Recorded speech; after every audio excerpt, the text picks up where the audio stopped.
పద్మ గారు 30 సంవత్సరాలు ఒక్కసారి ముఖ్యమంత్రి అయితే 30 ఏళ్ళు ఉంటానని మీ నేత చెప్తూ ఉన్నారు అస్మాట్ ఇటీవల కాలంలో మీటింగ్ లో.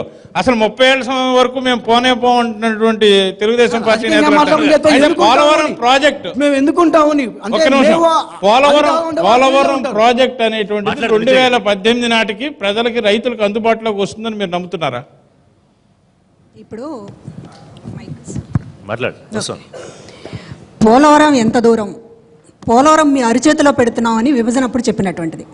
పోలవరం ప్రత్యేక హోదా ఈ రెండే చూపించి రాష్ట్రాన్ని విభజించారు. పోలవరం ఎంత దూరం అని ఈరోజు మాట్లాడుకున్నామంటేనే అట్రప్లాఫ్. బీజేపీ టీడీపీ అనేటటువంటిది ఏదైతే మేనిఫెస్టోలో చెప్పారో 3 ఏళ్లలో పూర్తి చేస్తామని, అదేవిధంగా ఆ రోజు పార్లమెంట్లో ఏదైతే హామీ ఇచ్చారో పోలవరాన్ని మీకు తీసుకొచ్చి పెట్టేస్తున్నాం మీ చేతుల్లో, మేమే బాధ్యత తీసుకుంటాం, కేంద్రంగా మాదే బాధ్యత. ఛత్తీస్గఢ్తో మాట్లాడతామా, ఒరిస్సాతో మాట్లాడతామా, లేకపోతే కోట్ల రూపాయలు ఇస్తామా, లేకపోతే రీహాబిలిటేషన్కి సంబంధించింది ఏం చేస్తామా, మొత్తం మాదే బాధ్యత అని ఆ రోజు కేంద్రం చెప్పబట్టి ఇంకేం భాగ్యం, పోలవరమే వస్తుండగా, ప్రత్యేక హోదానే వస్తుండగా, పోనీలే పాపం తెలంగాణ హైదరాబాద్ పోతే పోయింది అని అనుకున్న ఫలితంగా వచ్చినటువంటి రెండు. ఒకటి చట్టంలో పెట్టామన్నారు, ఇంకొకటి చట్టంలో పెట్టలేదంటున్నారు. చట్టంలో పెట్టాము అన్నటువంటి పోలవరాన్ని 90 సెక్షన్ తులసిరెడ్డి గారు మాట్లాడారు, అదే మా నాయకులు పాదసారథి గారు మాట్లాడారు. ఆ కేంద్రం ఏదైతే చెప్పిందో మొత్తం ఇవాళ జాతీయ ప్రాజెక్టు దగ్గర నుంచి మొత్తం మేమే భరిస్తామని చట్టంలో చెప్పినటువంటి దానికేమో దిక్కులేదు. చట్టంలో చెప్పిన దాన్ని ఏం చెప్పారు నిన్న జైట్లీ గారు? ఈ నెల 7వ తారీఖు అర్ధరాత్రి మీటింగ్ పెట్టి స్టేట్ హ్యావ్ ఇంట్రెస్టెడ్ అన్నారు. రాష్ట్ర ప్రయోజనాలు ఉన్నాయట, రాష్ట్రం కోరుకుంటుందట పోలవరం ప్రాజెక్ట్ని, అందుకని మా బరువుని దించేసుకుంటున్నాం, రాష్ట్ర ప్రభుత్వం నెత్తిన మీద పెట్టేస్తున్నామని ఆయన అర్ధరాత్రి ప్రకటించారు జైట్లీ గారు. ఇక్కడ 2 విషయాలు. పోలవరం సంబంధించినటువంటి ప్రాజెక్టు నిర్మిస్తున్నప్పుడు ఆర్థికానికి సంబంధించినటువంటిది, అదేవిధంగా దీనికి సంబంధించినటువంటి అనుమతులకు సంబంధించినటువంటిది ఎవరు తీరుస్తారనేటటువంటి కేంద్రం బాధ్యత అనుకున్నప్పుడు, ఇప్పుడు కుటుంబరావు గారు చెప్పారు జాతీయ ప్రాజెక్ట్ అని కోట్ చేసినవి ఎన్నో పూర్తి కాలేదు అని, కానీ అది సాదాసీదా కథల్లో జరిగేటటువంటిది. జాతీయ ప్రాజెక్టుగా అనేక రాష్ట్రాల్లో గుర్తించవచ్చు, చేయకపోవచ్చు, కానీ ఇది ఏంటండి?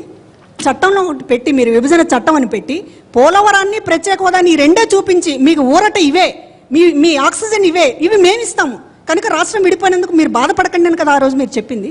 చెప్పినప్పుడు ఒక చట్టంలో పెట్టినటువంటి దాన్ని ఇవాళ తీసుకొచ్చి రాష్ట్ర ప్రభుత్వానికి తీసుకొస్తే రేపు ఇతర రాష్ట్రాల నుంచి అభ్యంతరాలు వస్తే ఎవరు తీర్చాలండి? ఒక స్పష్టత జైట్లీ గారు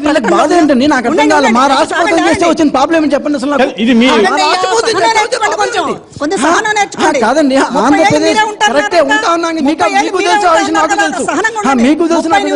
రాష్ట్ర ప్రభుత్వం చేస్తే వచ్చే ప్రాబ్లం ఏంటి అసలు? ఇప్పుడు జాతీయ ప్రాజెక్టులుగా తెలుగుదేశం వారికి తెలుగు అర్థం కాకపోతే నేను అంటున్నది ఏంటంటే మీకు పోలవరం గురించి బాగా తెలుసు. మీరు 10 సంవత్సరాల పాటు 135 కిలోమీటర్ల రైట్ బ్యాంక్ 10 సంవత్సరాల్లో 135 కిలోమీటర్ల right bank You took 10 years to make a right bank 135 note కేవలం జేసీబీలు ఉపయోగించి ఎత్తు వరకు మాత్రమే చేసిన ఘనత మీరేం మాట్లాడారు అసలు? 10 సంవత్సరాల్లో 135 కిలోమీటర్లు 170 కిలోమీటర్లు.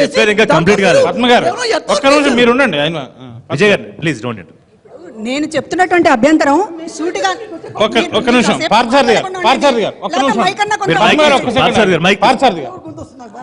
నాకు వస్తుంది మాట్లాడాలంటే. ఇప్పుడు ఇట్లా వివాదాలకి మాట్లాడాలంటే this big debate is not required. Everyday morning we are debating. ఇక్కడ క్వశ్చన్ ఏమిటంటే పోలవరం ప్రాజెక్ట్ ఏం దొరుకుతుంది, నువ్వేం చేసావు నేనేం చేశాను కాదు ఇక్కడ వస్తానికి. పోలవరం ప్రాజెక్ట్ ప్రస్తుత నిర్మాణంలో ఉన్న సమస్యలు ఏమిటి గురించి మాట్లాడుతున్నాం. ఎంత తవ్వామో దాని గురించి చర్చిస్తానికి వస్తానంటే విజయ్ కుమార్ వీఆర్ రెడీ. దానికి 10 సంవత్సరాల రాజశేఖర రెడ్డి గారు ఏం చేశారో, కాంగ్రెస్ పార్టీ ఏం చేసిందో దాని గురించి చర్చిస్తానికి రెడీ. మేము పట్టిసీమ గురించి కూడా రెడీ. ఎన్ని టీఎంసీలు వచ్చింది, ఎన్ని ఎకరాలు నీళ్ళు వెళ్ళింది, అక్కడ ఎన్ని ఎకరాలు ఎండిపోయింది, ఎన్ని ఎకరాల్లో పశువులు గొర్రెలు పంపించి మేపుకున్నారు రైతులు.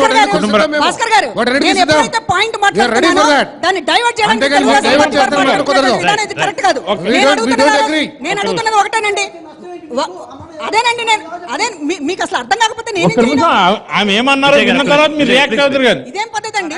కాదండి, ఆర్గ్యుమెంట్ చేస్తున్నారు. నీళ్లు రాకుండా విలేజెస్ ఎందుకు ఖాళీ చేస్తారు? మీరు నాకు టైం ఇచ్చారు, నేను మాట్లాడినివ్వండి దయచేసి. ఇప్పుడు నేను అడుగుతున్నది కూడా ఇవాళ ఎందుకు రాష్ట్ర ప్రయోజనాలకు ఇవ్వడం వల్ల నష్టం ఏమిటేనంటే, ఇవాళ కేంద్రం ఎవరు ఇతర రాష్ట్రాలకు తప్ప నుంచి అభ్యంతరాల నుంచి ఎవరు అనుమతి తీసుకొస్తారు? దానికి సంబంధించి జైట్లీ గారు ఏమైనా క్లియరెన్స్ ఇచ్చారా? కేంద్రం మాదే బాధ్యత అనుమతులు తీసుకురావడంలో విషయంలో కుటుంబరావు గారు. లేకపోతే ఆర్థికంగా ఆవిడ అడిగిన స్ట్రైట్ క్వశ్చన్, ఒక్క నిమిషం కానీ ఇంటర్ స్టేట్ డిస్ప్యూట్ సంబంధించి బాధ్యత ఎవరిది? కేంద్రం దానికి సంబంధించి అష్యూరెన్స్ ఏమైనా ఇచ్చిందా? అంటే ఆమె వ్యక్తం చేసిన వాటిలో రెండు అంశాలు ఉన్నాయి. ఒకటి ప్రత్యేక హోదా అంశం, అది ప్రస్తుతం డిబేటబుల్ ఇష్యూ కాదు, మనం కేవలం పోలవరం మీద కాన్సన్ట్రేట్ చేస్తున్నాం కాబట్టి. పోలవరం ప్రాజెక్టుకి సంబంధించినంత వరకు జాతీయ హోదా ఉండి కేంద్ర ప్రభుత్వం చేపట్టాల్సిన ప్రాజెక్టుని కేంద్రం భారం దించేసుకుని ఆ బరువు మీద పాడేశారనేటువంటి బాధ వ్యక్తం చేస్తున్నట్టుంది ఆవిడ. బరువు ఎక్కడ పడేశారండి? కేంద్ర ప్రభుత్వం ఖర్చంతా పెట్టుకుంటానని చెప్తుంది కదా. ఇన్ఫ్యాక్ట్ 100% పెట్టుకుంటామని చెప్పారు. అండ్ నిన్న ముఖ్యమంత్రి గారు కూడా క్లారిఫై చేశారు. ఏదైతే కనుక తులసిరెడ్డి గారు ఒక డౌట్ రేస్ చేశారో, ఎస్కలేషన్ అంటూ అయితే గనక ఏమవుతుంది? జైట్లీ గారు లెక్కలేసి ఇచ్చారు, ఇట్లా కేవలం 8,500 కోట్లు వస్తుందని ఇట్లా ఆయన ఒక లెక్కేసి చెప్పారు. దాని క్లారిఫికేషన్ నిన్నే ముఖ్యమంత్రి గారు క్లియర్ కట్గా క్లారిటీ తోటి ఇచ్చారు.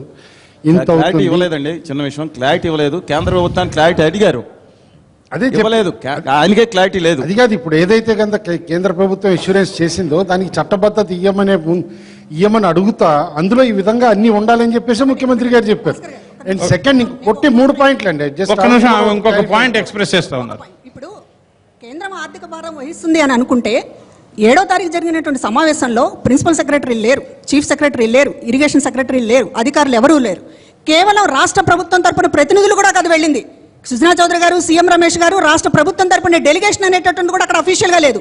కేవలం 4 కూర్చొని కేంద్ర కేబినెట్ డెసిషన్ కూడా కాదు, అది కేంద్ర కేబినెట్ డెసిషన్ కూడా కాదు. దానికి సంబంధించినటువంటి ఒక మంత్రి వచ్చి పోలవరానికి సంబంధించినటువంటి మొత్తం విభజన చట్టం నుంచి ఎత్తేసి రాష్ట్ర ప్రభుత్వానికి ఇస్తున్నామనేటటువంటిది చెప్పిన తర్వాత దీనికి బాధ్యత ఎవరండి?